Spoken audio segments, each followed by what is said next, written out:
New laws making producers and distributors of party pills prove that pills are safe before they can be sold, and that's being welcomed. The legislation to come into force next year will cost between $1 and $2 million to administer. But if the government's serious about curbing harmful drug and alcohol use, why just target party pills at this stage? Well, Associate Health Minister Peter Dunne joins us now.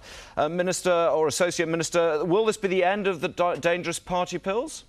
Well, it certainly will be a change that will see most of those pills off the shelves on a permanent basis, and will give people the assurance that what will be being sold is safe for consumption. So it's world-leading, and it will have an impact.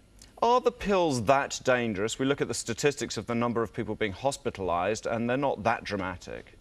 Well, this issue blew up, as you may recall, over the last 18 months. At that stage, we were getting a number of cases reported to police, to emergency rooms, and a general level of public concern. We've acted on the basis of that.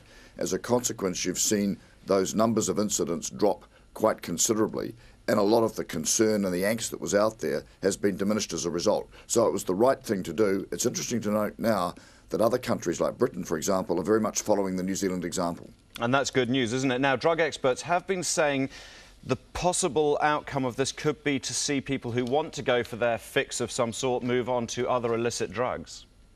I think that's unlikely. I think the reason why people have been using the party pills has been the availability. The pills that will be coming through as a result of the testing, which are safe, I think will give people that confidence that they're not a risk to them. But I don't think there's any real evidence to suggest that we're going to move to a black market environment or to people simply moving from the so-called legal drugs to the illegal ones. I mean, if that was the case, they'd have been doing it already. Now, we've got legislation coming into place to try and control this issue. Given the thousands who are administered, or rather admitted to hospital each year or every couple of years on cannabis abuse, what measures are being applied there? What's in the pipeline? There are a number of measures underway. If you talk about just in the drug field alone, we've got a major review of the Misuse of Drugs Act underway following the work that the Law Commission did last year, and I'm expecting that will come through over the next year or so. We've got the changes that I announced yesterday in the party pills area. On the alcohol side, we've got the Alcohol Reform Bill going through Parliament in the next few weeks. That's the biggest shake-up of our alcohol laws in 25 years.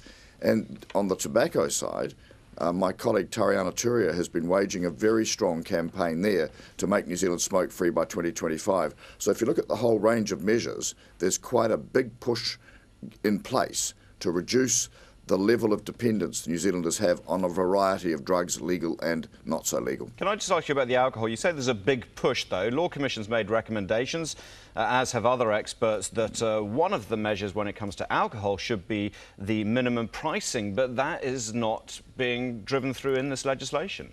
And the reason for it is that the evidence that's available to us about the impact of minimum pricing is mixed.